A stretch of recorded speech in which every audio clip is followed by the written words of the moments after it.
nimble this afternoon. We were planning for an in-person work session today, and due to the weather, we had to shift over to a virtual setting, and I hope no one was inconvenienced. We've got an action-packed evening with the work session at 4, and then we have a hearing on Master Plan 2030 at 6. So appreciate everybody participating today. Good afternoon. It looks like we have a quorum, so I think we can begin.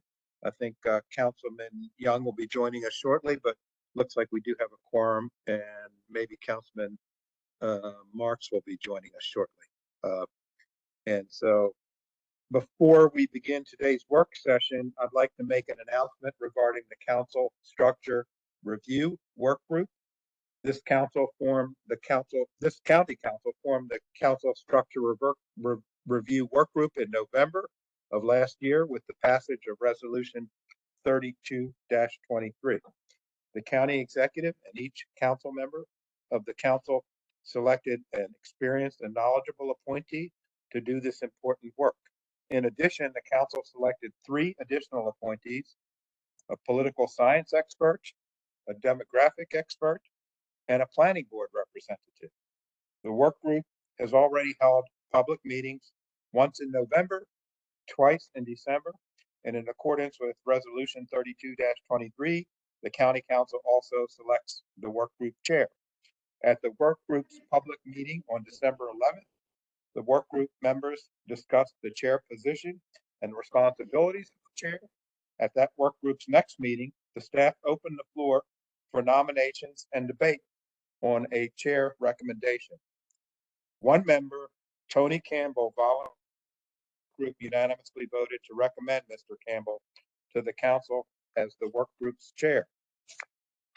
As the council political science and government appointee, Mr. Campbell brings broad experience and expertise to the work group. He's been a faculty member at Towson University for 20 years. He also previously served on the 2017 Charter Review Commission and currently serves as vice chair of the Baltimore County School Board Nominating Commission. On behalf of my colleagues, I'm pleased to announce that the council's appointment of Tony Campbell as the chair of the council structure review work group. My congratulations to Mr. Campbell. The council looks forward to the work group's report and recommendations. Finally, I'd like to let everyone know that the work group has scheduled a virtual public hearing for Monday, January 22nd at 6 p.m. My colleagues and I encourage everyone to sign up to speak. The work group also has an in-person meeting scheduled, 2 meetings, one scheduled January 11th and a second scheduled for January 29th. Details of these meetings, including how to sign up to speak, are posted on the council's website. And thank you for giving me a moment before we begin the county council work session of January 9th, 2024. And so as we begin that work session, let me just check papers for just a moment and hope that they didn't suffer too much in the rain here. So issue number 1 in today's work session will be Deputy Legislative Officer Kimberly Routson. We'll talk about local supplement to the homeowners tax credit. So Ms. Routson.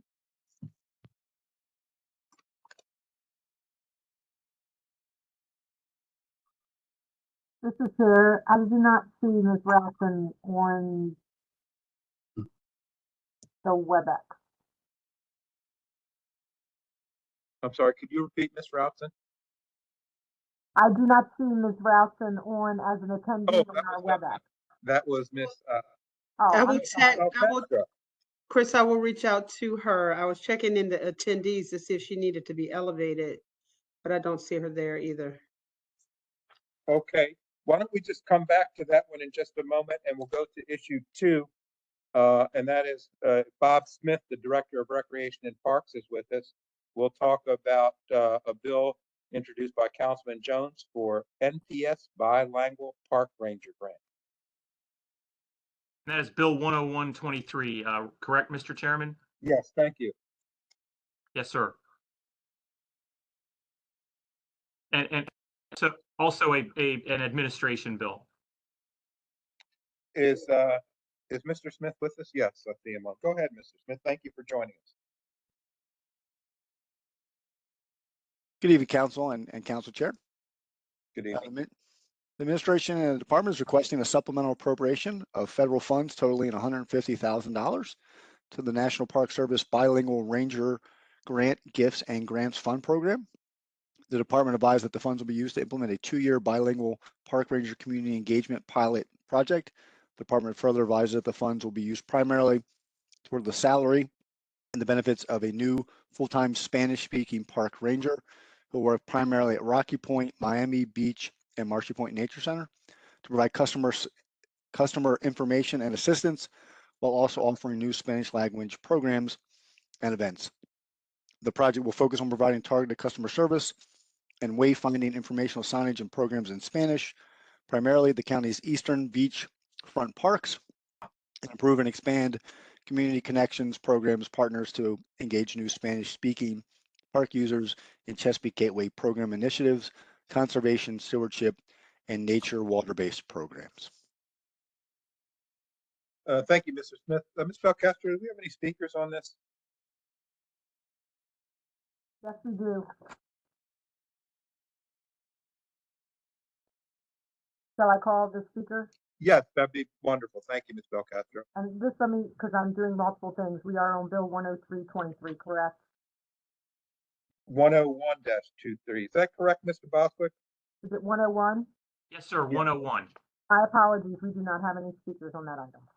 Okay, thank you. Mr. Smith, while you're up there, do you want to go on to miscellaneous business? Item 5 under miscellaneous business, accepting a donation of a parcel of land for Sure. recreation purposes in the wonderful First District. Certainly, Mr. Chair. The resolution authorizes the county to accept a donation of approximate 0.7 acre parcel of land located near 106 Bloomsbury Avenue in Catonsville from the Baltimore County Board of Education for a nominal consideration of $1. The department advised that the transfer of the land, which is part of the new Catonsville Elementary School Recreation Center, is intended to shift administration and maintenance responsibilities for that land, as well as a portion of the county-owned Catonsville Shortline Trail, which is built on the property and currently maintained by the Catonsville Rails to Trails to the department. Thank you, The Mr. department Smith. advised, Oh, sorry. I'm sorry, sir. The department advised there will be no fiscal impact resulting from responsibilities being assumed by the department. And the department advised that the Baltimore County Public Schools' current policy is to restrict access to school recreation centers during the school day. By placing a portion of this property under county ownership, it'll allow more access during the school day. Thank you, Mr. Smith, and I apologize to my colleagues. I realized that in the previous bill 101-23 and on the bill you just spoke about, I didn't offer an opportunity for any of my colleagues to offer comment or questions. So I'm just going to back up for 1 second to 101-23 and ask if any of the council members have any questions or comments they'd like to share on that particular bill. Mr. Chairman? Yes, Councilman Marks. Yes, so Mr. Smith, we're talking about Miami Beach Park, correct? And I guess Rocky Point Park, right? And Marshy Point, sir, as the three At Marshy Point. primary areas of focus for this project. Okay, thank you. Yes, sir. Okay, any other questions or comments on bill 101-23? Okay, thank you. Let me just go back to the bill or the miscellaneous piece of miscellaneous business. Anyone have any questions or comments for Director Smith on the exception, to accept the donation of a parcel of land, and that's on Bloomsbury Avenue? Any questions or comments? Okay, well, thank you very much, Mr. Smith. And I think we have located Ms. Routson, so I think we can go back to the item 1, bill 100-23, and this is a local supplement to the homeowners tax credit. I got it. Hi, everyone. I'm so sorry about that. I was having microphone issues. I'll blame the wind and the rain. So good afternoon, Chairman Patoka and members of the council. I am obviously Kimberly Routson, the Deputy Director of Government Affairs, and I'm here to present to all of you Bill 100-23 on the local supplement to the homeowners tax credit. So before I jump into the nuts and bolts of this particular item, I just wanted to give you some background on the overall issue. The legislation today comes to you after years of advocacy at the state level to pass enabling legislation to make this possible.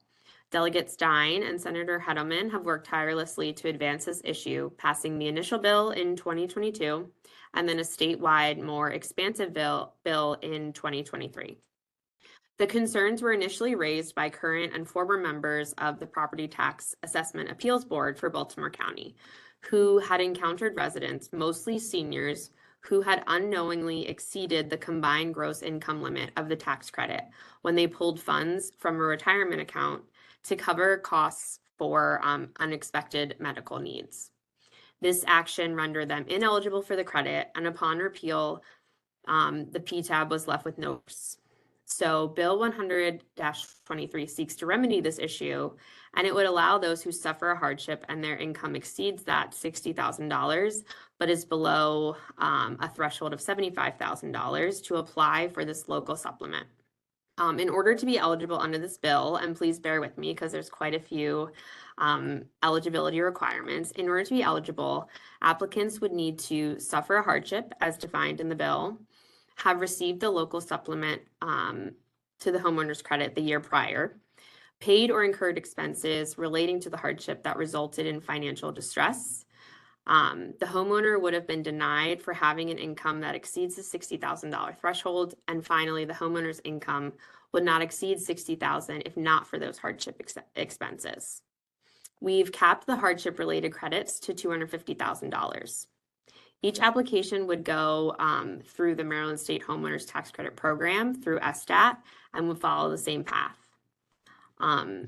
As many of you probably know, the state provides over $7 million in homeowners tax credits to Baltimore County residents, and then the county provides an additional local supplement on top of that to the tune of over $1 million, 1.4 this past year. This legislation would only apply to the local supplement. We're working alongside SSTAT to determine the administrative cost of the program as outlined in the state enabling legislation. The most each individual could receive is the maximum of the local supplement on a one-time basis, which would be $160. As the fiscal note shows, it's really challenging to capture the exact fiscal impact of this item. But because this legislation targets a really small group, we don't anticipate demand would go beyond the $250,000 cap. To ensure that the program is meeting its goals and serving our most financially fragile individuals, there is a sunset provision built in after 5 years of this program to make sure that we can check on the credit. Lastly, I want to quickly thank the council staff and the auditor staff for their insights and assistance on this bill. I've submitted to council a series of 3 amendments that clarify the initial intentions of the bill and make sure that the bill language is indeed aligned with those intentions. Thank you all, and let me know what questions you have. Thank you, Ms. Routson. Do any of the members have any questions, comments, or thoughts they'd like to share? Okay, Ms. Belcastro, do we have any speakers signed up for this bill? Yes, we do, Mr. Chair. Our first speaker is William Chase. Thank you. Mr. Chase, it's good to have you here. Good to see you, Mr. Chairman. Mr. Chairman and the rest of the council, thank you for hearing me. I am the chairperson of the Board of Appeals of Assessment Taxation for Baltimore County. I've been doing it for 12 years now. And the worst thing that happens to us is that we have this homeowner credit where they have to go first to the state to determine whether they qualify.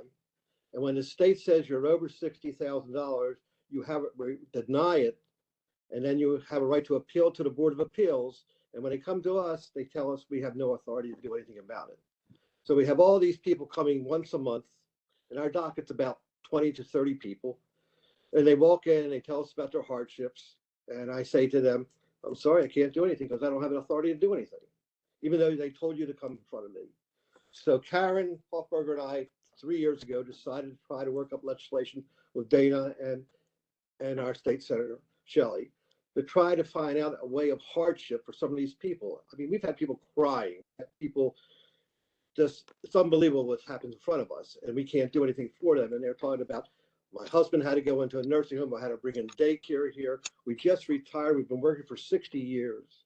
There's no, we put in our hard-earned money in our 401k, now we're taking it out to pay some of the medical bills or to help our children get on their feet, things like that, and we're told that we're out. We can't get that credit. So it's a small margin of people come there because most of these people find that when they do their taxes and everything, they find that they're qualified. But there's like that 10% that come in front of us that aren't qualified because of their hardships, but because of their 401k and they take out a retirement. And I think it's asinine to make these people go through this every single month or every year to go to a hearing where nobody can do anything for them. And they tell them they have a right to go to that hearing. And I don't have a right to do anything for them or make a decision for them because the law says if you're making generally gross 60,000 or more, you are not qualified. So that's why we worked on this bill. And I think it's a great bill. I think it's going to work. I think in 5 years, everybody around the state is going to do the same thing to help seniors. They'll be able to function, keep their homes, help their family.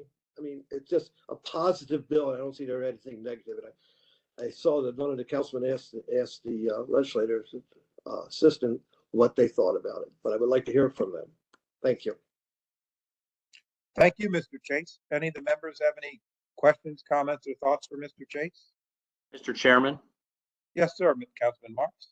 Yeah, my part of the county was the part that was assessed this year, the eastern part of the county, and throughout the state, it looks like it was about a 24% increase in property tax assessments.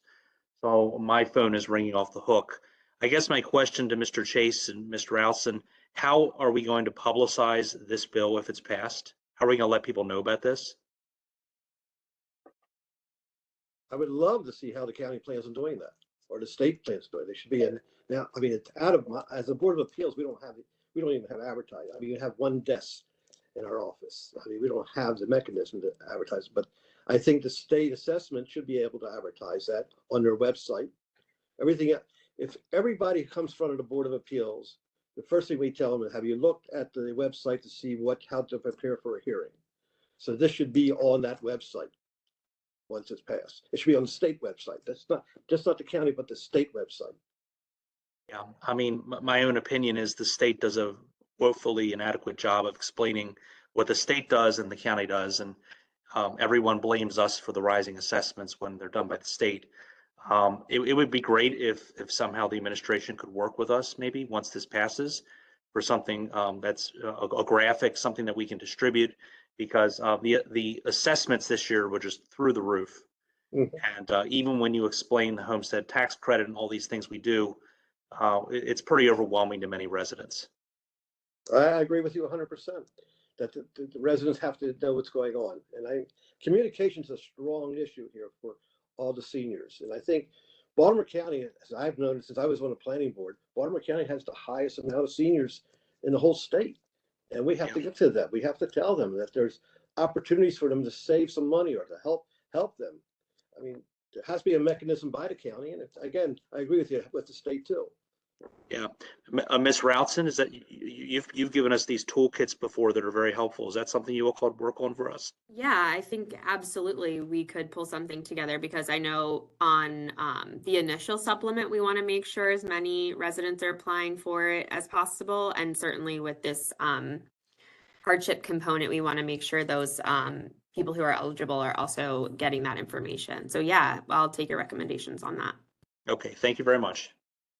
Does anyone else? Thank you, Councilman Marks, and thanks, Mr. Chase and Ms. Routson. Does anybody else have any questions for Mr. Chase?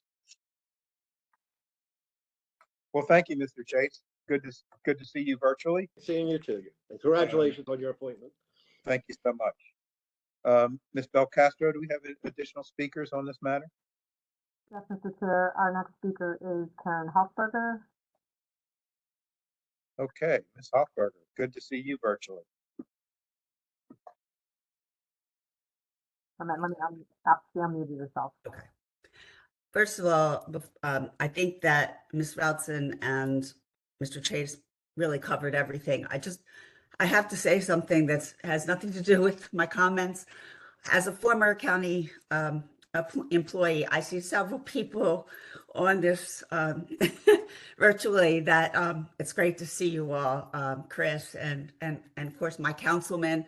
I'm no longer with the county, but my heart is still with the county, and I'm a president of a community association locally. So now that I'm not on the Property Tax Assessment Appeals Board, I just go county council. And I want to make sure I thank Delegate Dana Stein for listening to Mr. Chase and myself and letting him fight this fight with us, with the senator. And I must say very much so this past year that the Jen Iosa, the director, and now Kimmy Routson helped us a great deal. So thank you for shepherding it through. I ask that you all please be the first jurisdiction in Maryland to do this. There were several other delegates and senators that were very interested in this and are watching us to see how well it is received. As Mr. Chase said, we have the largest number of seniors. Most of the people we saw, I would say 99% of the people we saw were seniors. And some of us are getting to that point anyway, as seniors. And at the state level, the county executive and his staff certainly supported this legislation, and AARP also testified in favor. I see this as a chance to help the very constituents that never ask you for anything, and now they're finally asking for something. And I would say very much so, I agree with Councilman Marks that it's vital that we let the word get out there, because these people need our help and they've never asked for help before. So I thank you all for doing this. I would ask that we keep very close records on this, because I do not believe that the Office of Budget and Finance will be disappointed and see that we've lost a lot of money. I understand being fiscally conservative and it's so important, but I also see this as a chance to help the very people who never ask and who need it the most. And I also think that after the 5 years, you will see that there'll be some tweaks and needs to change and add to this. And if anything, it will go on for another 5 years. And maybe, and hopefully perhaps every 5 years, it will be reinstated with even more ideas of what to amend to make it better for your constituents. I won't get into any details about what we've heard. We've heard certainly Mr. Chase explain. It's been heart-wrenching. And I ask you all to please do your best and pass this. Thank you. Thank you, Ms. Hoffberger. Do any of the members have any questions, comments, or thoughts they'd like to share with Ms. Hoffberger? Well, let me just say, Ms. Hoffberger, Karen, I just want to thank you for your tireless efforts on this issue, trying to benefit older adults in Baltimore County. It's something, you know, our county is aging, and we need to be able to address the needs of an older demographic and an older community. And also, I'd like to publicly thank you for your tireless and indefatigable efforts in trying to strengthen the Stevenson Halcyon community. Karen has taken the skills that she learned here in Baltimore County, and she continues them on as president of the Stevenson Halcyon Community Association. She does an outstanding job, and just want to make sure that you got publicly recognized for the great work that you do, Karen. Thank you. Thank you. And congratulations, Chairman Petova. Thank you so much. Well, we'll let you get back to your evening, and we'll move on to the next issue if no other members have any other questions. Okay.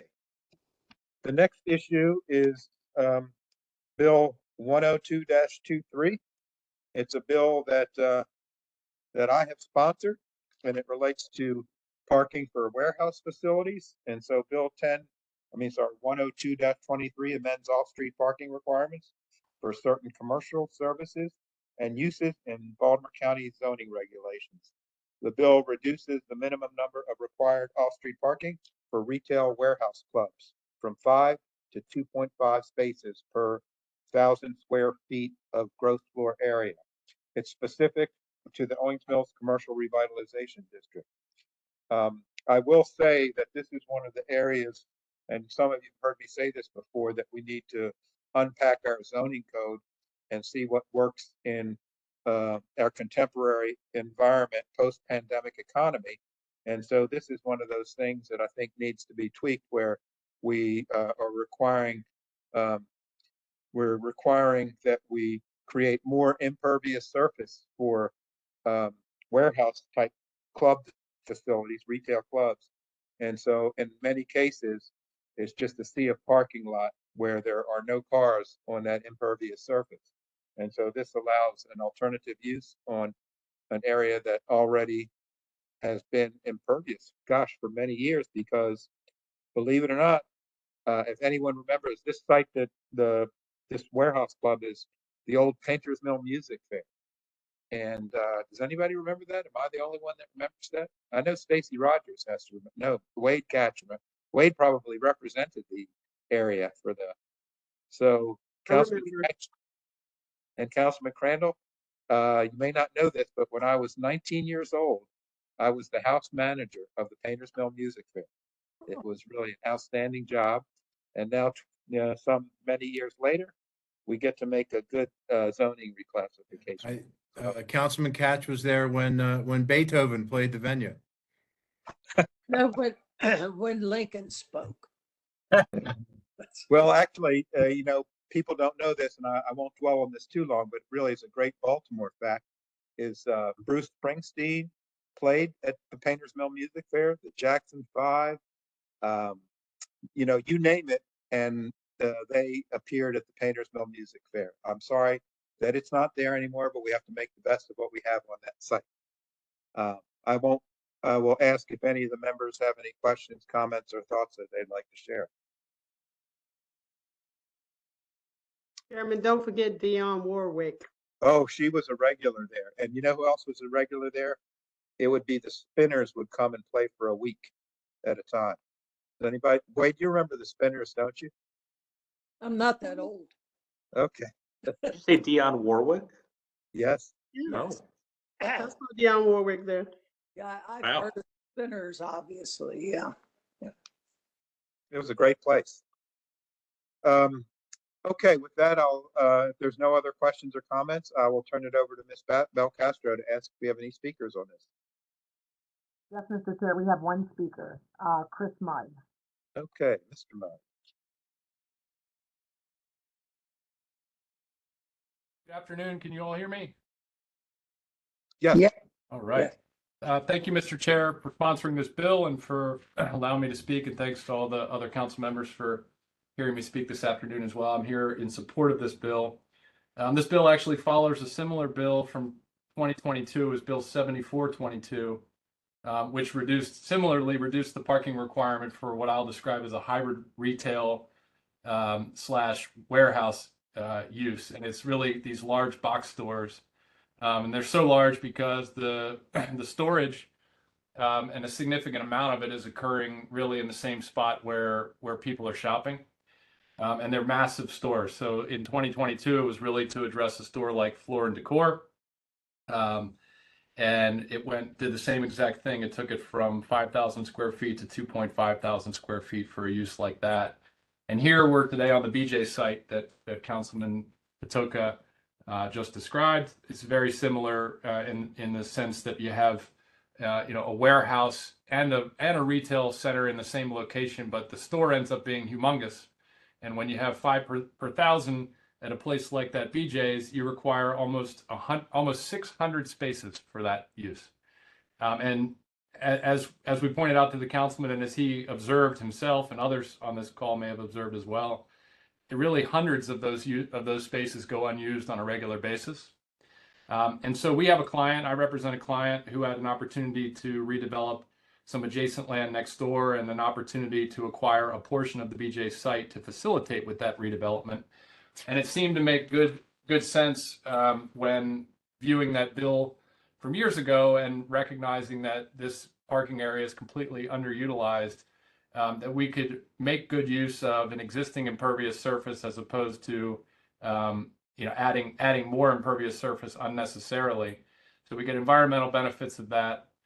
It's really promotes smarter development. And as the councilman noted that its application, to the extent that there are any concerns about unintended consequences, the application of this bill is limited to the commercial revitalization district of Owings Mills. And with that information, I would ask all the council members to support it. Thank you very much. Thank you, Mr. Mudd. And just going back to the location for just a moment. So I do shop at that BJ's, and I have never seen that lot even approach anywhere near a third of its capacity, even during the holiday time when retail is at a peak. The parking lot was actually built for the Painters Mill Music Fair, and I just went to their Facebook site. It's a really enjoyable site, and I see that the Doors played there, the Allman Brothers, the Temptations, the Four Tops, and like I said before, you name it, they've been at Painters Mill. And so I'll stop that tour down memory lane unless anybody has any questions about Painters Mill Music Fair, or does anyone have any questions for Mr. Mudd related to this site? Okay, well, thank you, and we'll move on to the next issue. And this is Council Bill 103-23, and it's sponsored by Mr. Marks, temporary storage units in residential zones. Turn it over to you, Councilman Marks. Thank you very much. Bill 103-23 amends the definition of a temporary storage unit in the transportation article of the county code. Under the current law, if a person parks a temporary storage unit on a public road but uses it for the storage of items not set forth in the definition, then the parking and location restrictions may not apply. And this is a situation we ran into when there was a constituent complaint about a storage unit.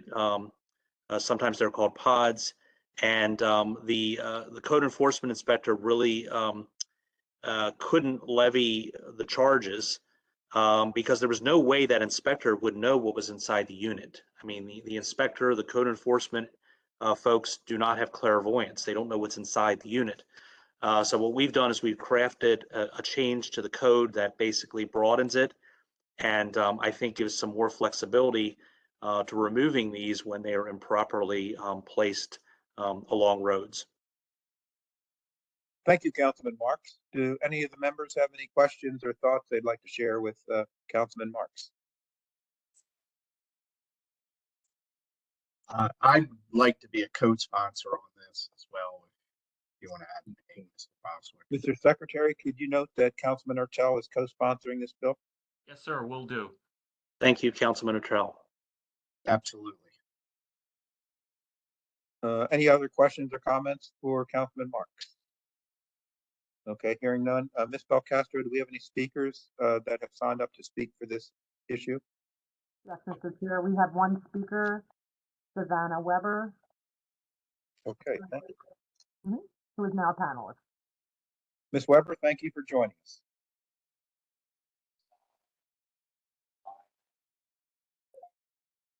Ms. Weber, if you can hear us and you're able to speak, feel free to do so. Ms. Belcastro, do you want to see if you can assist Ms. Weber? Certainly, she is one of the panelists and she is unmuted at this time. Let me reach out via a chat. Okay, we'll give it just a moment. If anyone's interested in who played at Painters Mill, I'm happy to go over that while we're waiting, or I will just let that lay behind us.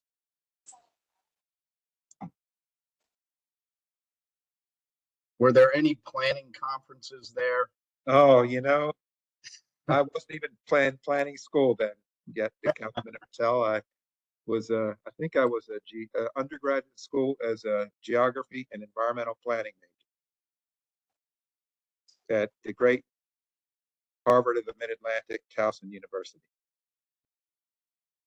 Towson State back then, right? Yeah, it was.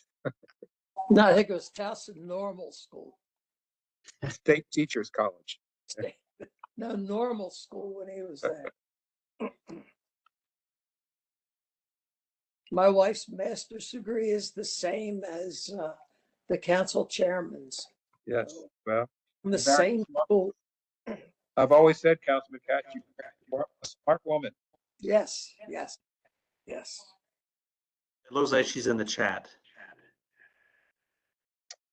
Okay, Ms. Weber, can you hear us and are you able to join us? Can you guys hear me this way? Yes. We can. Yes, there you Oh, are. perfect. Okay, I wasn't sure. Welcome. I appreciate the opportunity to be here today. Go ahead, Ms. Weber. You can give us your remarks. Okay, so about 271 days ago, I had a shipping container placed on Beasley Lane over in Middle River. Yes, go ahead, Ms. Weber. We may have lost Ms. Weber.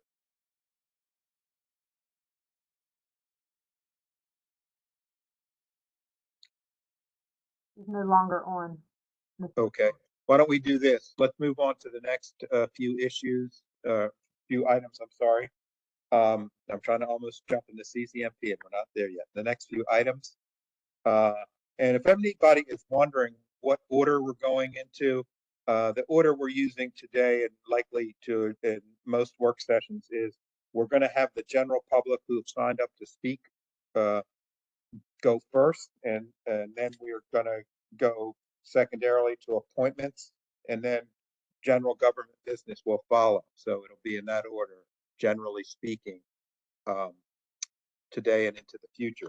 So why don't we, while we're looking for Ms. Weber, if she's able to rejoin us, why don't we maximize our time and move to council appointments? And we've got a few that are few that are going to be nominated for the Fair Election Fund. And in the second district, we have Miss Bernice Tucker, who's being nominated. And is Miss Tucker here to join us, Miss Belcastro? Tucker is a panelist at this time. She can unmute herself. Miss Tucker, thank you for joining us. And if you'd like to share a little bit of your background and your interest in fair election, in the Fair Election Fund, we'd appreciate that. Okay. Well, first, I want to thank you all for having me. And my background, well, I worked for Westinghouse for 30 years out at BWI. Do you mean like that? Just go all the way back? No, you can just give us a brief description of your interest in the Fair Election Fund. Well, I'm really not familiar with this. And I read up on it and I understand that it's new. And I'm very anxious to be a part of it. I've been an executive director, program planner, community organizer, and I feel that my talents would be greatly would be a great asset to this new commission. Well, thank you, Ms. Tucker. It sounds like you got a very strong background, and I appreciate you stepping up. And you reside in the beautiful second district of Baltimore County, and appreciate that. Does any of the members have any questions or comments for Ms. Tucker? Hearing none, I just want to thank you, Ms. Tucker, and we'll ask the next nominee to move forward. And that's from the third district of Baltimore. Thank you, Ms. Tucker. Mr. Chair. And we have the next nominee is from the third district, Councilman Catch's nominee, and that's Jamie McGurk. Is Mr. McGurk able to join us? Mr. Chairman. Yes, Councilman Catch. Yeah, I was, you know, with all the nominees, we received resumes, and when you take a look at Jamie McGurk's resume, I mean, she is very impressive with her education, but more importantly, she's worked for the state of Maryland for over 15 years as a fraud investigator. So the fact that this fund is going to be new, it's going to be a new operation in our county, I think it's going to be very beneficial to have somebody like her on this commission. And I might add that Ms. McGurk and I grew up in Southwest Baltimore City. Her father is the late State Senator Harry McGurk, who was known as Soft Shoes Harry in the state legislature. He later in his career, he was a lobbyist to the General Assembly for Baltimore City and then for the state of Maryland under William Donald Schaefer. He, despite being a Democrat, when I ran for House of Delegates in 1974, he did help me. And on top of it, he gave me a full scholarship to college. So I have very fond memories of the McGurk family. And going back to Jamie again, her resume is very impressive. And I know that she's going to be a real asset to this commission. And I thank you very much. Well, thank you, Councilman Katz, for speaking on behalf of Mr. McGurk. Our next nominee is from Councilman Marks' district, the 5th district, and it is Stephanie Baines. We have Stephanie Baines. Thank you. Mr. Chairman, may I say something? Sure, absolutely, Councilman Marks. Thank you very much. I'm honored to recommend Perry Hall resident Stephanie Baines to serve on the Fair Election Commission. Ms. Baines is a senior operations research analyst and computer scientist with over 16 years in her field. I wanted to recommend someone who I thought would be independent, nonpartisan in this position. And I am delighted that her resume was forwarded to me by the county executive's office, and wholeheartedly endorse her nomination. Thank you, Councilman Marks. And it looks like Ms. Baines has been able to join us. Yeah, Baines. sorry, it took me a minute to come off of mute, but I appreciate the background. Spent some time in the Pentagon. I'm with the Department of Energy now. And I saw the announcement and thought it would be a great way to serve. I also serve on a few board of directors, so I'm excited. It sounds like something right up my alley.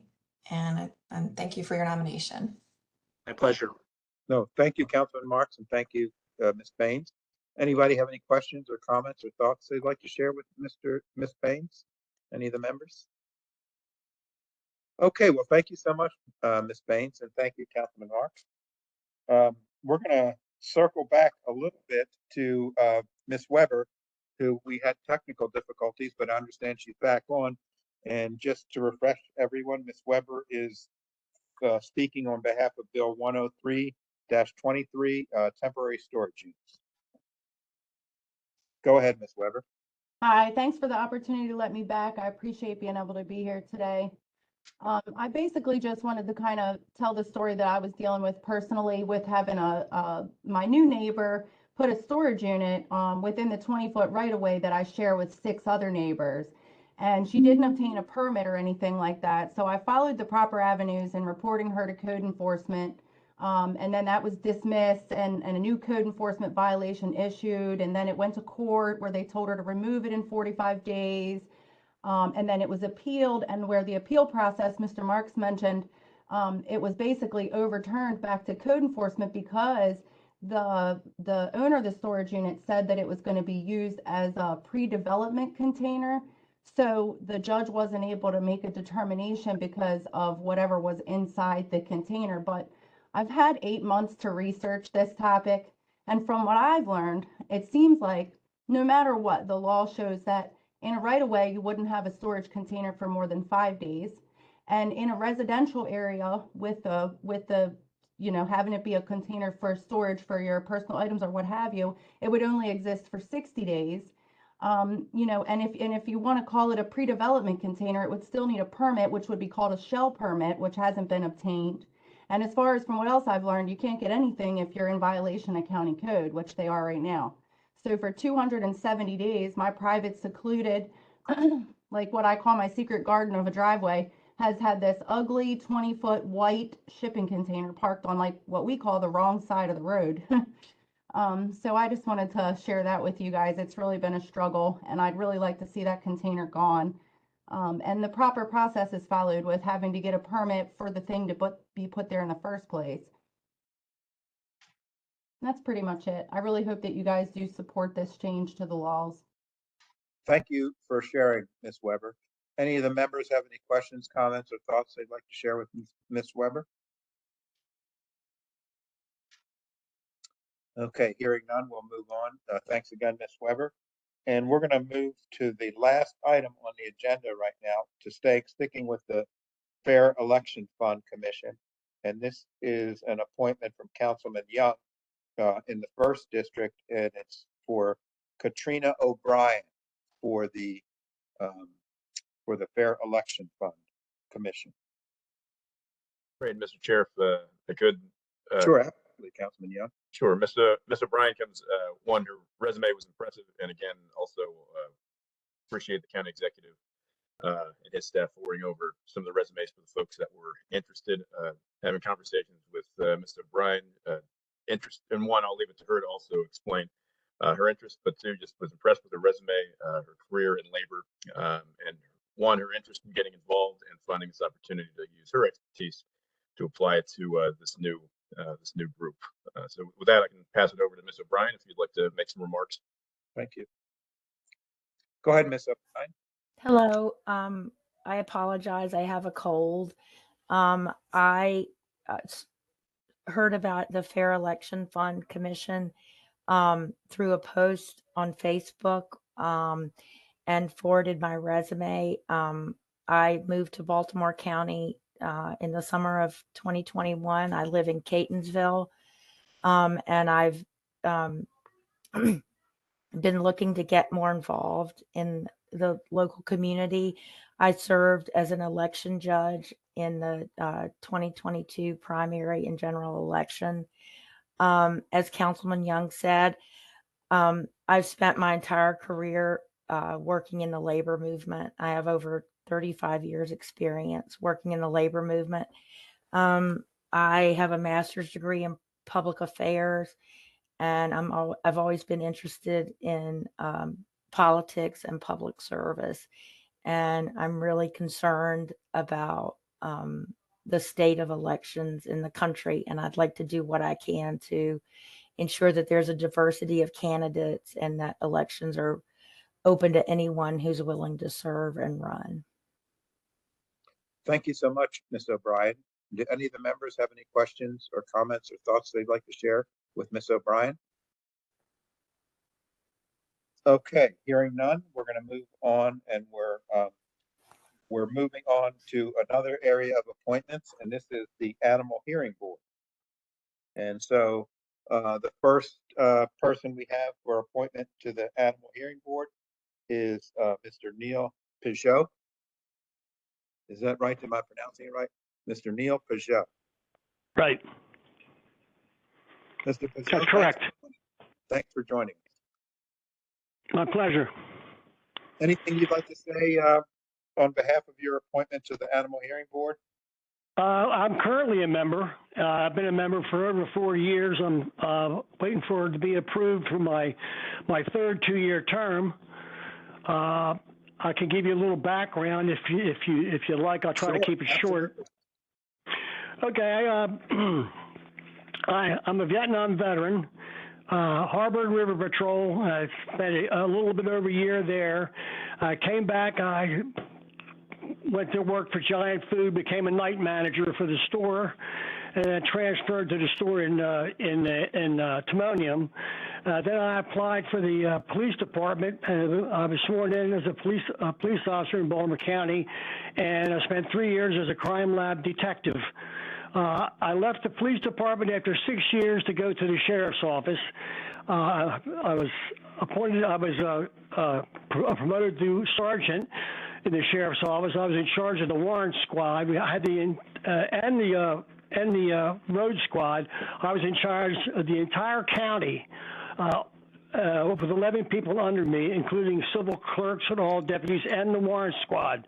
I was in charge of the firearms training unit for the sheriff's office, make sure all the deputies got their training and qualified on a yearly basis. My training at Quantico, Virginia from the FBI was through the high-risk warrant service. And I became president of the Fraternal Order of Police Lodge 25.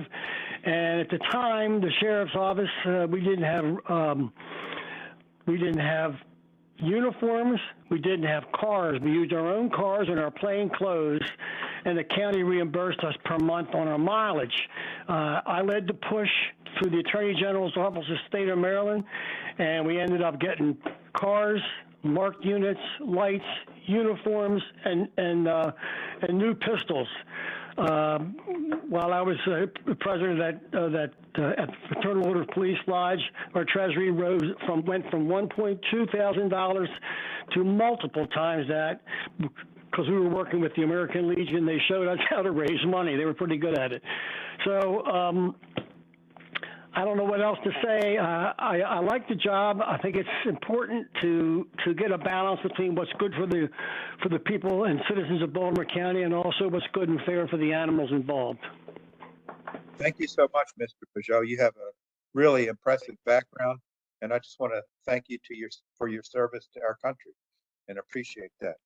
And, yeah, I just wanted to bring up, I didn't get the email, so I was in the rain. I went over to the county council in Towson. Nobody was there, so I came back and called.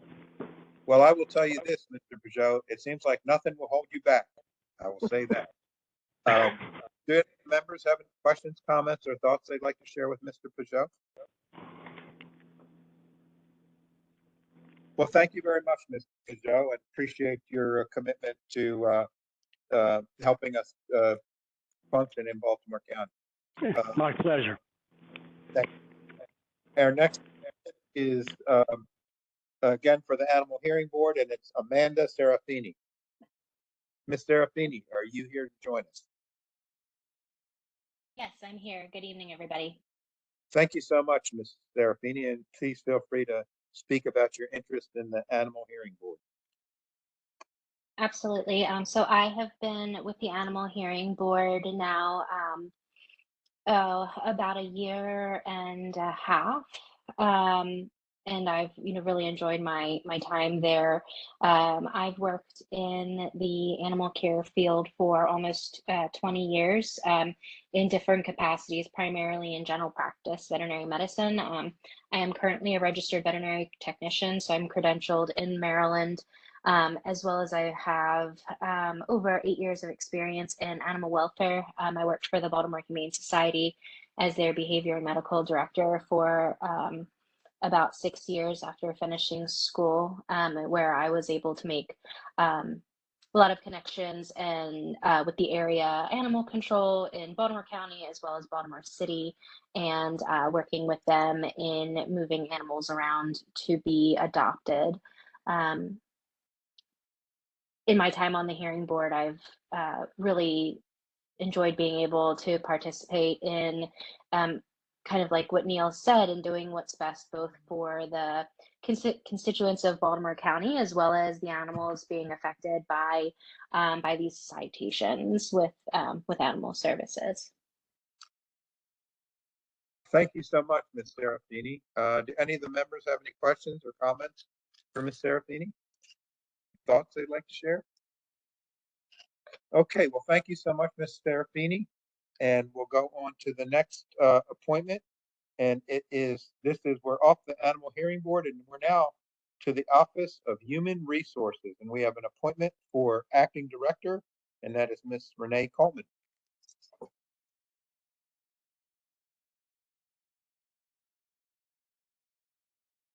Ms. Coleman, thank you for joining us. Would you like to tell us a little bit about your background? Oh, Ms. Coleman, I think you're on mute. She's not muted, Mr. Chair. It might be her mic. Okay. Let's give her a moment to resolve.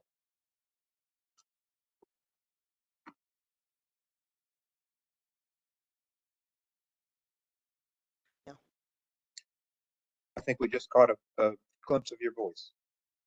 Can you hear me now? Yes, excellent. Okay, wonderful. Sorry about that. No worries. Okay, so yes, my name is Renee Coleman.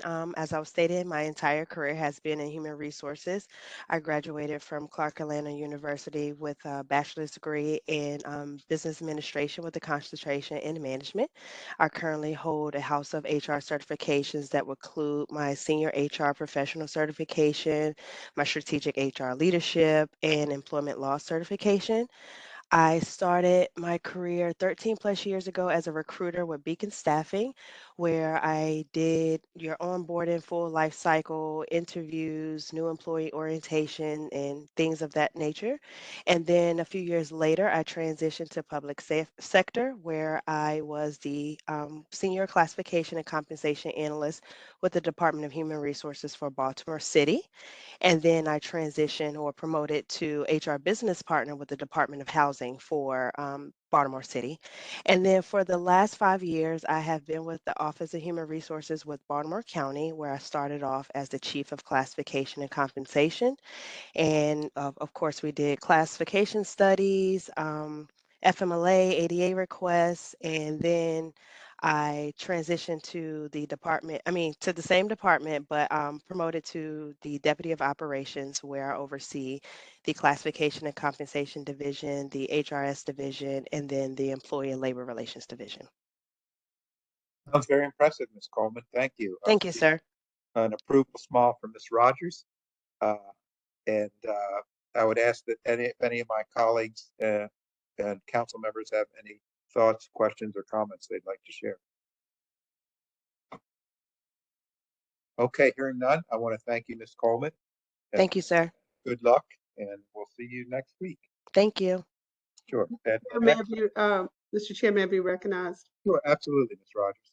I just want to also say on Ms. Coleman's behalf, Ms. Coleman stepped in to assist at the departure of our former HR director, and she has done a yeoman's job. I can't say how much I appreciate all that she and her team have done to pull some pretty heavy duty projects across the finish line coming out of Workday implementation, our classification and compensation enterprise-wide study, and then our HR reform agenda that we've been working on. I'm honored to work with Ms. Coleman, and she's done a great job.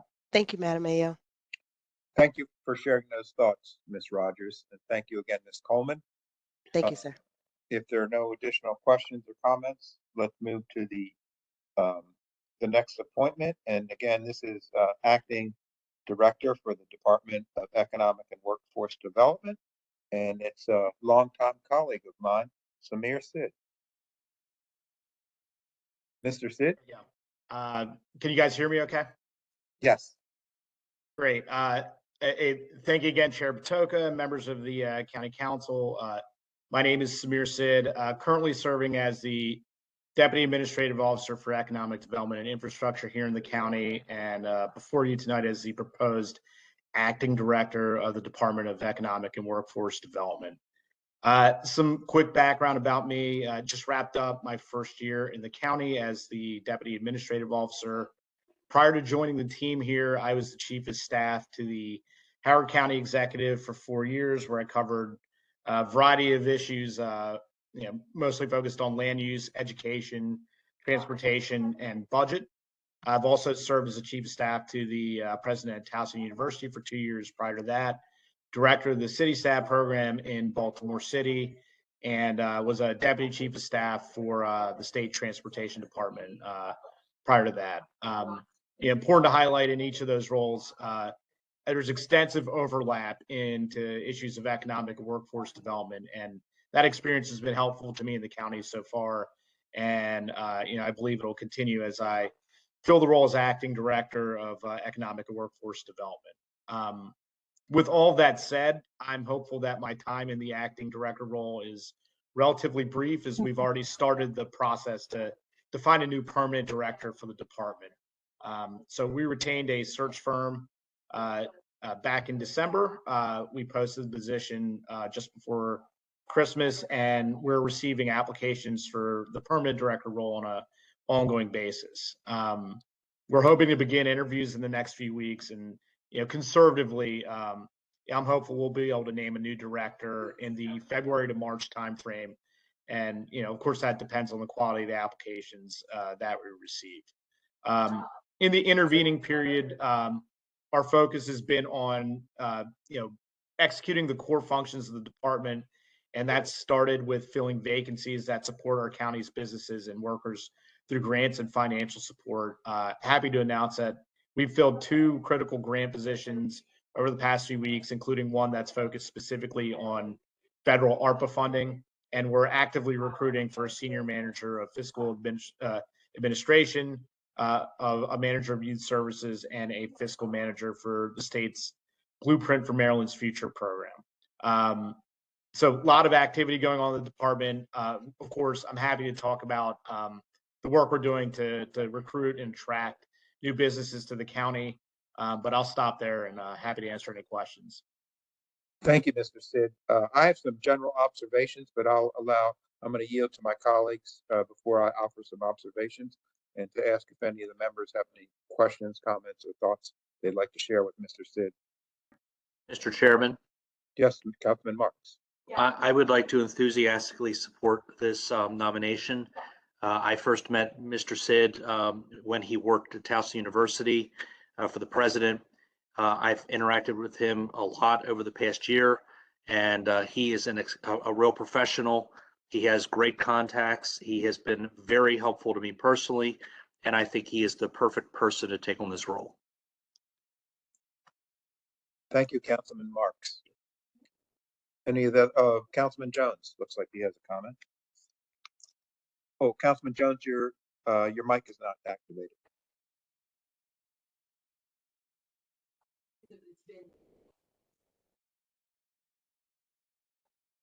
Give Councilman Jones a minute to get off mute or resolve technical difficulties.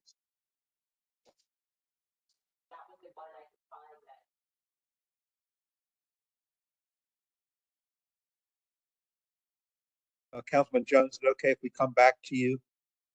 Okay. Councilman, yeah. Yep. I also, like to say, support the nomination. I've known Mr. Sid for a while, also going back to my time at Towson, and have worked well with him. It's a good working relationship, and under the circumstances of having to add some continuity to the department, I believe that you're the right man for the job, and also you've been engaged in the work of the county and trying to do this work before even being nominated to be in this interim position. So I'm enthusiastically supported and wish you luck in anything I can do to help from my office. Thank you. Okay, Councilman Jones, are you able to? No, we're still not able to hear you. Ms. Belcastro, are you able to help with Councilman Jones joining us? It looks like he is unmuted. He's not muted, so I'm not sure if it's an issue with his microphone. Okay. Why don't Mike, you can certainly call it. You can join by phone as well, Councilman, so that we can get your audio if you want to call in by phone. Mr. Chairman, be recognized while we're transitioning. Okay. We're going to go to we'll come back to you, Councilman Jones. We're going to go to Ms. Rogers for right now. Thank you, Mr. Chair, and I too would like to offer my full support of Mr. Sid's nomination. DCL Sid and I've had the opportunity to work very, very closely together over the last years on a myriad projects and other issues. He is highly skilled, can do this job. Many of us have to do more than one jobs at a time. I'm sure many of you have faced that over the years, but he's done a yeoman's job in his DCAO role and has been providing technical expertise to the department since Mr. Wang left in the fall. So I too fully endorse and support Mr. Sid's nomination. Thank you, Ms. Rogers. Let's give Councilman Jones, see if we can get him connected. We have a little feedback. Last chance. There it is. Here it Okay, I is. think Jones is on. Yep. There No, you I go. just Councilman. wanted to wholeheartedly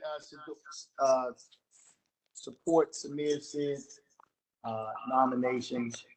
I've worked with him since he's been here and known him when he was working in Howard County. He's a constant professional man that's highly capable and qualified, so I support him.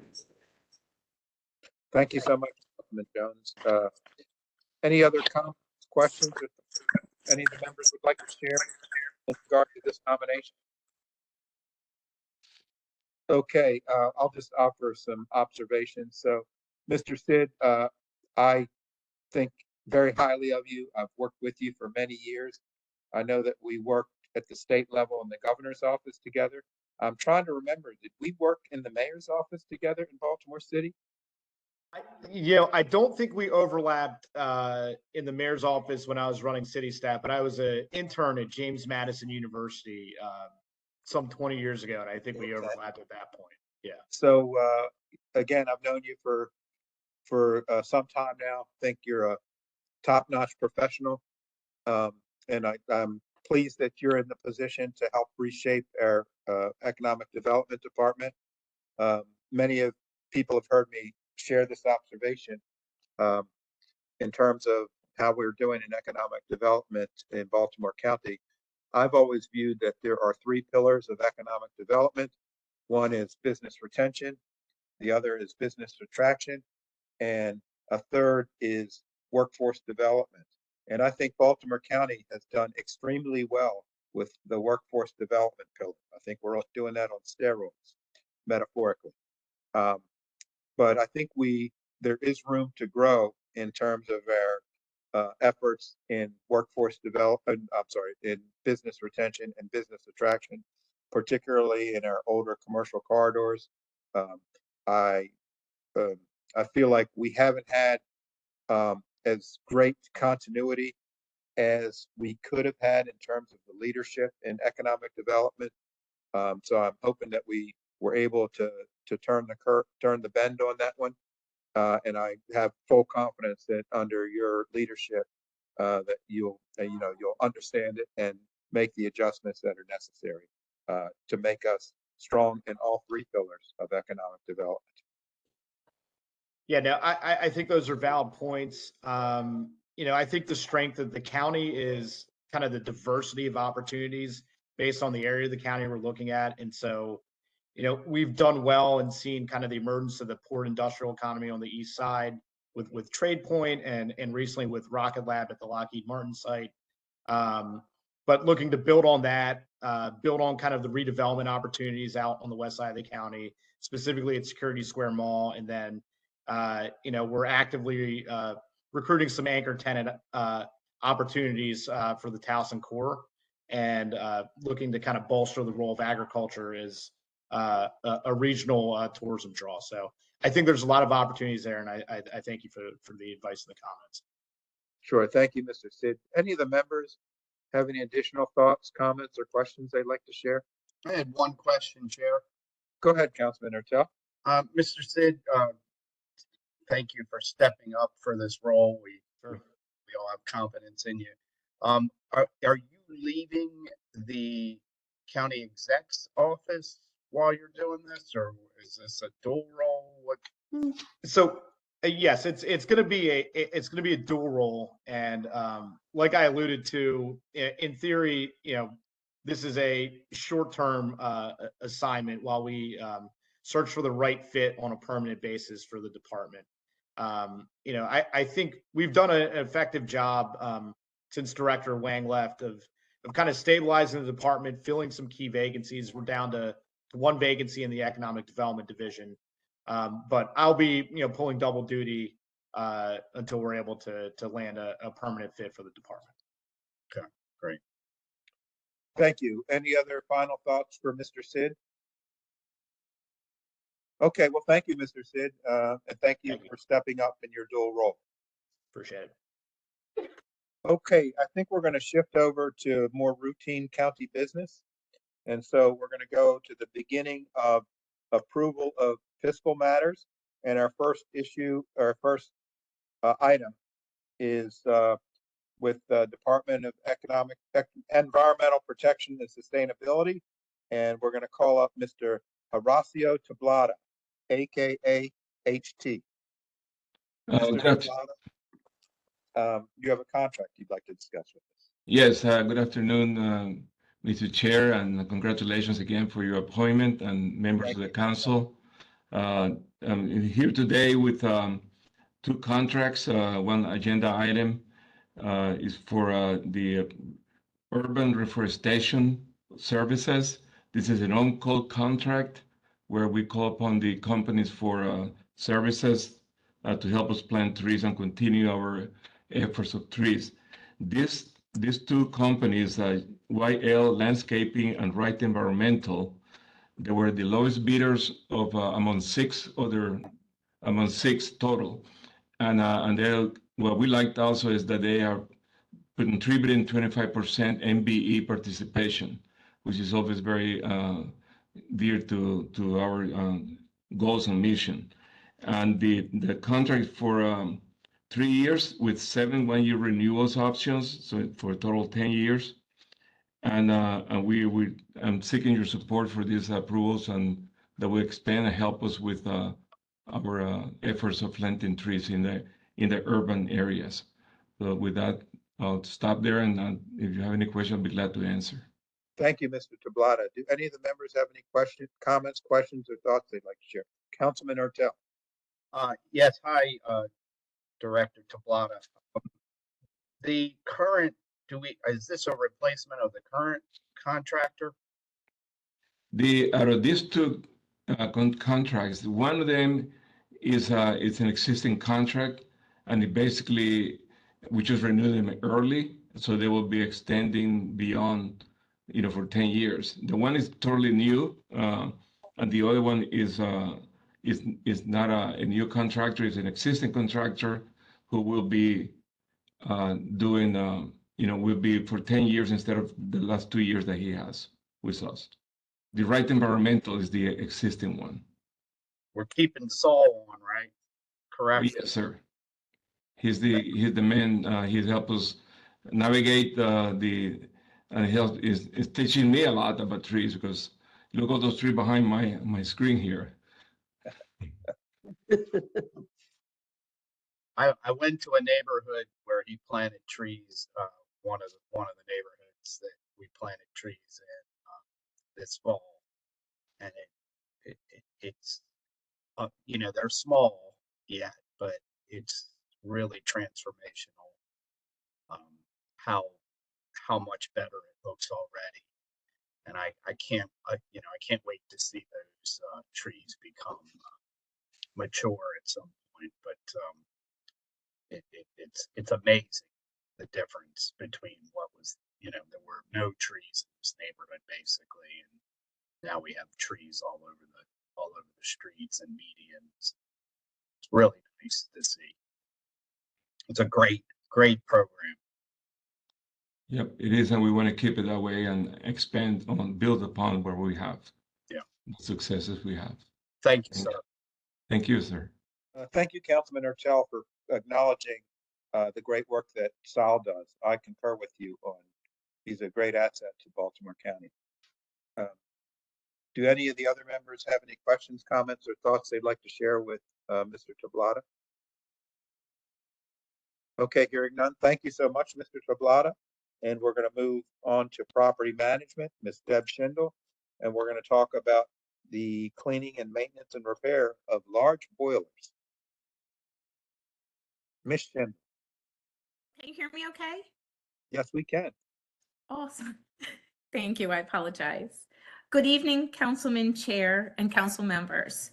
The administration is requesting the approval of a contract for Patapsco Mechanical LLC to provide large boiler cleaner and repair services throughout Baltimore County.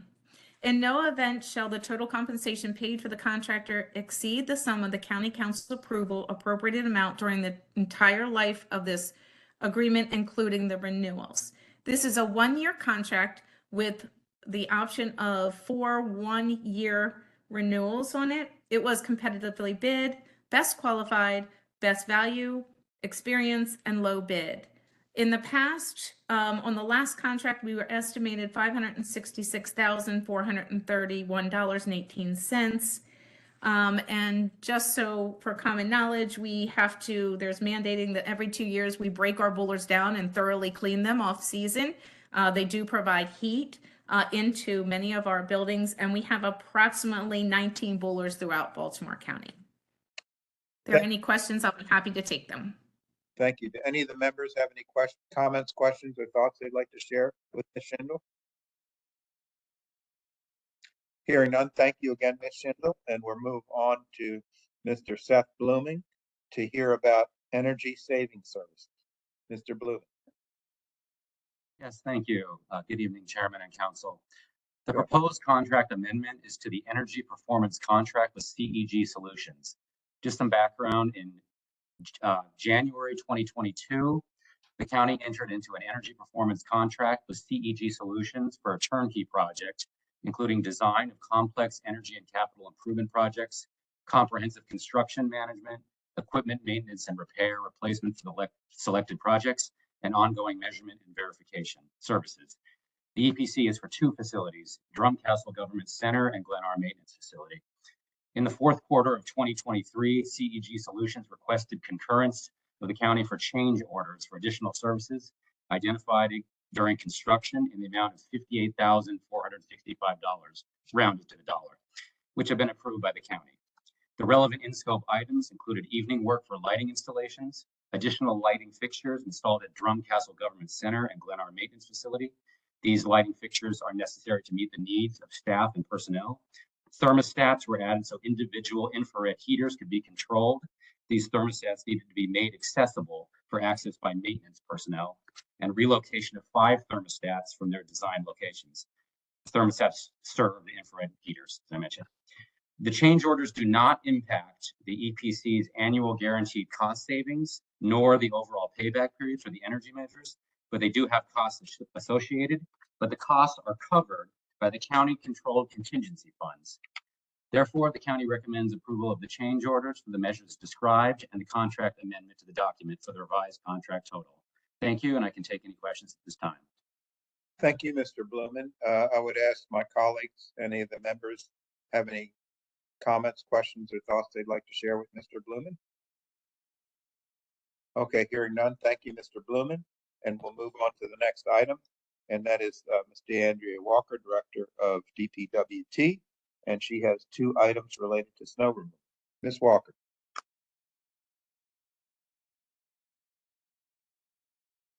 Hopefully you can hear me. Oh, yes, you can. The weather is bad in this area, so my internet keeps going in and out. But without further ado, thank you, Mr. Chairman, and congratulations on your appointment. Good to see you all. The administration is requesting approval of 2 contracts with M1 Trucking LLC and J. Ben & Sons LLC to provide on-call snow removal and salt application services. Each contract will commence upon council approval and continue through April 30th, 2024, and may be renewed up to 4 additional 1-year periods. The contract amounts at this time are not reasonably estimated because it's based on the weather and how many storms we actually have. However, our FY24 budget accounts for $8.5 million for snow or storm emergencies.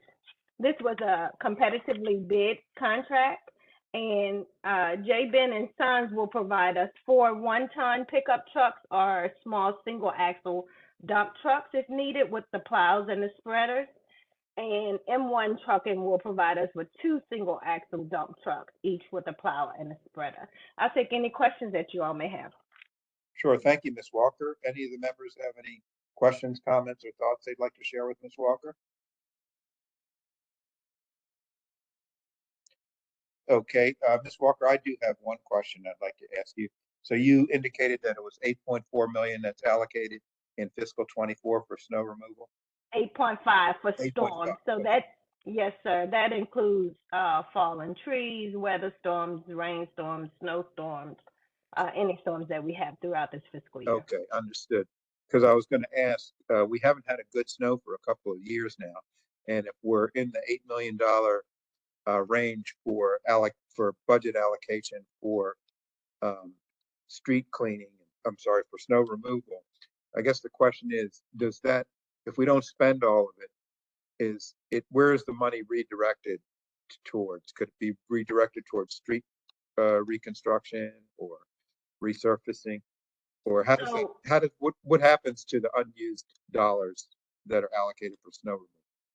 So typically at the end of the fiscal year, if for whatever reason we happen to not spend our full storm budget, then we go through a process with OBF in terms of reallocating funding.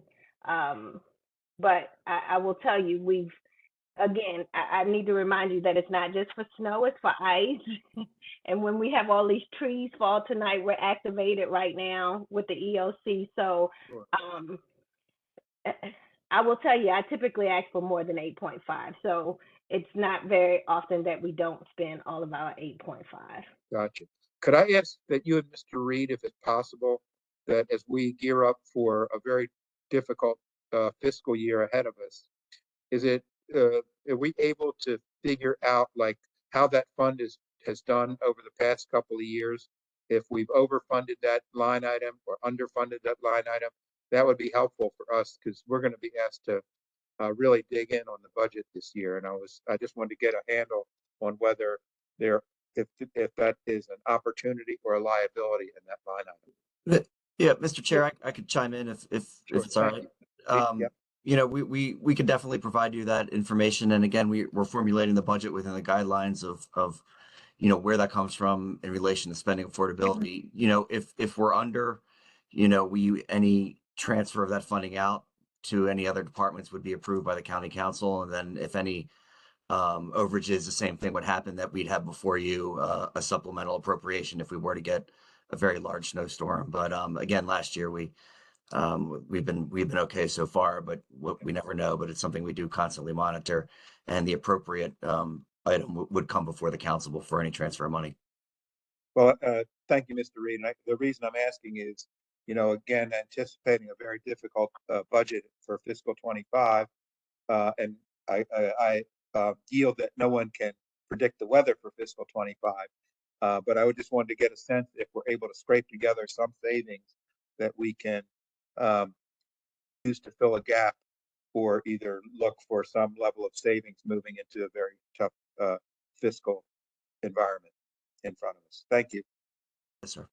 Mr. Chairman, may I be recognized? Sure, Ms. Rogers, absolutely.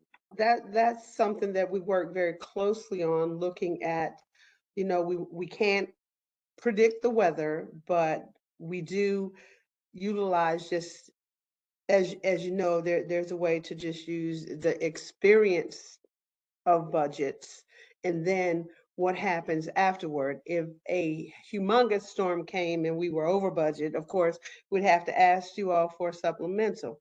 If we had smaller kinds of incidents, as Ms. Walker indicates, that the trees coming down, and we've had a lot of significant tree fallings over the last 2 years. Maybe not a lot of snow, but huge historic trees falling. So that's something that I would say that we would want to walk gingerly on, because I wouldn't consider it a savings. I would consider it based on experiential spending around that line item, because it isn't just snow.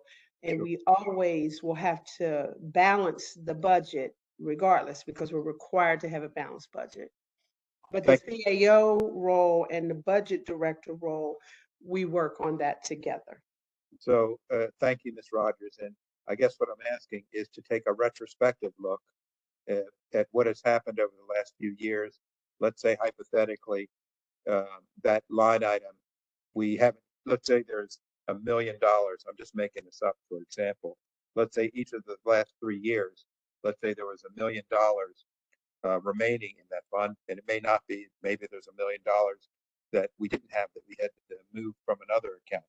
But I just wanted to understand if there is based on our experience, taking that retrospective look, and then as we prospectively establish a budget, that we're using good history in that particular line item. So noted. Okay, thank you so much. Okay, I think that's it. For any of the members have any additional questions, comments, or thoughts based on our discussion there? Okay, hearing none, let's move to, thank you, Ms. Walker. And let's move to the Real Estate Compliance Office, and we have Mr. Chance, and he's going to tell us about drainage acquisitions. All right, thank you. So good evening, Mr. Chairman and council members. Today I'm presenting 2 contracts for the Gunpowder Pumping Station to White Marsh Pumping Station project. The purpose of this project is to make the county's sewer infrastructure more resilient and sustainable, and to reduce the possibility of overflows of raw sewage into the environment. The request came from the Department of Public Works and Transportation. The administration is requesting approval of a contract to purchase a portion of the property of Stephen M. Reuter and Alicia S. Reuter located at 9021 Phil Chat Road for a 14 square foot drainage and utility easement area, and to compensate the owners for a temporary construction easement area of 546 square feet. The contract amount is $5,409, which is based on the appraisal conducted by Real Estate Compliance's in-house appraiser. The project is for the Gunpowder to White Marsh Pumping Station project. The administration is also requesting approval for a contract to purchase a portion of the property of Keith T. Hood and Kathleen N. Hood located at 4243 East Joppa Road to acquire 2,138 square feet for a drainage and utility easement. The contract amount is $11,939, which is based on the appraisal conducted by Real Estate Compliance's in-house appraiser. This project also is for the Gunpowder to White Marsh Pumping Station project. Thank you. Thank you, Mr. Chance. Do any of the members have any questions, comments, or thoughts they'd like to share with Mr. Chance? Mr. Chairman, Certainly, Councilman Marks. this is a substantial infrastructure project that will extend through Central Perry Hall. I have been in touch with the Department of Public Works and Transportation, and just want to repeat my request that we keep the community informed. I do think we need to have a community meeting to discuss exactly what's going on. This is a major project and will create significant disruptions. And I just think we always should err on the side of staying in touch with the public. Thank you. Thank you, Councilman Marks. Any of the members have any additional thoughts, comments, or questions they'd like to share with Mr. Chance? Okay, thank you so much, Mr. Chance. All right, thank you. And we are going to move to the penultimate and final items, I believe, and that is Mr. Hickey. And Mr. Hickey has, Mr. Hickey, are you with us? Mr. Chairman, just FYI, we do have, I think, 2 more resolutions toward the end. No, Okay, and also, actually, let's back up. I moved too quickly because Mr. Lawrence Richardson is next. Right, after that. Yes, sir. Okay. So we're not at the pen. I was trying to impress Councilman Katz with the use of the word penultimate, but I failed in that attempt. So let us go back and talk and bring Mr. Richardson forward to talk about laboratory services and treatments. Yep. Good evening, Chairman Patoka and members of the council. The administration is seeking your approval of a contract with Laboratory Corporation of America, doing business as LabCorp, for a contract with 4 one-year renewals not to exceed $872,000. The contract is for patients served in Baltimore County health programs, including our reproductive and sexual health clinics, HIV/AIDS clinics, tuberculosis control, and our school-based health centers. The LabCorp services include a pickup, transportation, and processing of specimens, and then results and interpretation of laboratory results. We expect to serve about 5,150 clients annually with this contract, and I'll be happy to take any questions. Are there any questions for Mr. Richardson from any of the members? Any thoughts, comments? Okay, thank you, Mr. Richardson. That I have a second. Yeah, go right ahead. Contract? Second. Okay. The administration is seeking your approval for our 7 vendors that provide our cancer prevention and early detection, diagnosis, and treatment services for low-income county residents. These are all contracts with 3 one-year renewals. The contracts also provide the contractors the right to be reimbursed for services performed for our low-income residents.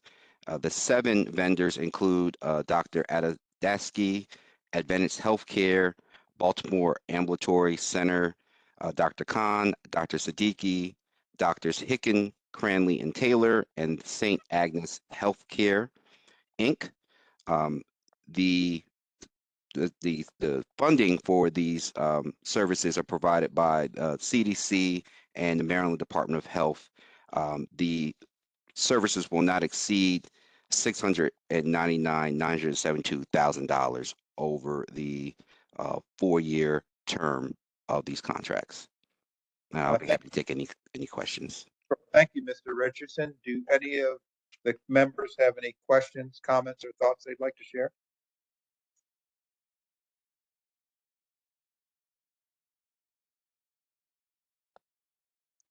Okay, hearing none. Appreciate your time, Mr. Richardson, and we'll move to the next item, and that is Mr. Hickey. And Mr. Secretary, are we at the penultimate item? I believe so. Okay, penultimate, final item, Mr. Terry Hickey. I'm happy to be any of those things, Mr. Chairman. Thank you very much. Congratulations again on your appointment. Thank you. Good evening, everyone. Also, Happy New Year.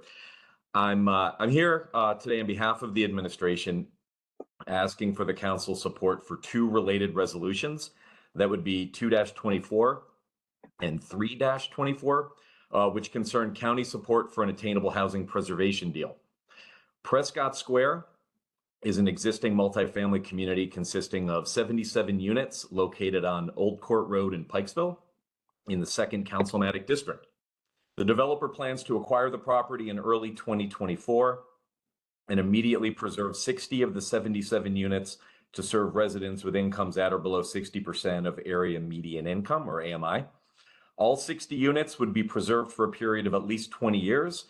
And I want to emphasize these would all count towards the county's requirements under the Voluntary Compliance Agreement, or VCA, with HUD.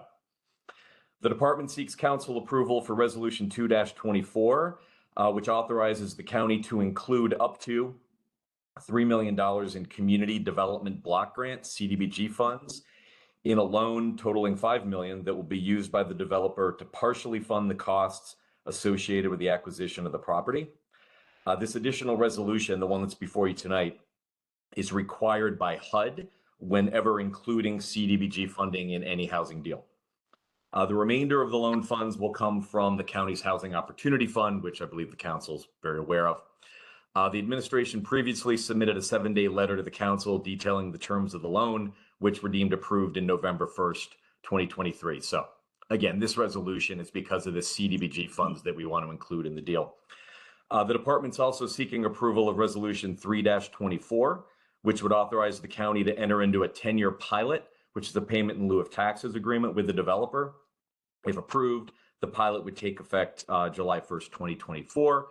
For those that have been on the council for a bit, this is the typical pilot structure that we use in these attainable deals. We haven't changed much about this one. So everything else is in the notes, but happy to answer any questions. Do any of the members have any questions, comments, or thoughts they'd like to share with Mr. Hickey? Okay, thank you, Mr. Hickey. I would like to share a comment.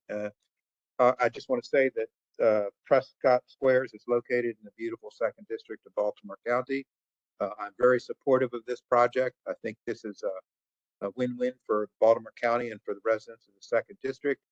And it also allows us, gives us a more gain on our voluntary compliance agreement. So appreciate your efforts on this particular piece, Mr. Hickey, and I'm hoping that my colleagues will see to support this resolution, these 2 resolutions. Thank you, Mr. Chair. If there are no other questions or comments, I think we have concluded this work session. I wanted to just remind everybody that the council is going to reconvene at 6 p.m. To have a master plan 2030 public hearing. And so appreciate all my colleagues hanging in there through this time. If anybody has any final thoughts, happy to hear them. Otherwise, it's good to take a little break for a refreshment before the 6 o'clock public hearing. So just want to thank everybody, and we'll see you at 6. Have a good half-hour break. Take care, everybody. Thank you, Mr. Chair. Sure. Thank you. Thank you, sir.